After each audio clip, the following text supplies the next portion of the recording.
মালদহের তৃণমূল পঞ্চায়েত সদস্যের গাড়িতে পাচারের উদ্দেশ্যে যাচ্ছিল গরু। তৃণমূল পঞ্চায়েত সদস্যের গাড়িতেই পাচারের পথে পিকআপ ভ্যান সহ 3টি গরু আটক করল পুলিশ। ঘটনাটি ঘটেছে মালদহের শামশি রতুয়া রাজ্য সড়কের কুশরাখা এলাকায়। যদিও পুলিশি অভিযানের সময় পালিয়ে যায় ওই পিকআপ ভ্যানের চালক, গরুগুলিকে আটক করে ঘটনার তল্লাশি শুরু করেছে পুলিশ।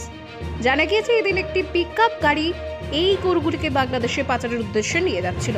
সে সময় পুলিশ গোপন সূত্রে খবর পেয়ে অভিযান চালায় মালদহের শামশি রতুয়া রাজ্য সড়কের কুশরাখা এলাকায়। গাড়িতে তল্লাশি চালাতেই উদ্ধার হয় ওই 3টি গরু। আরও জানা গিয়েছে গাড়িটি শামশি গ্রাম পঞ্চায়েতের তৃণমূল সদস্য আমির হোসেনের। ঘটনায় বেগতিক দেখে পালিয়ে যায় গাড়ির চালক।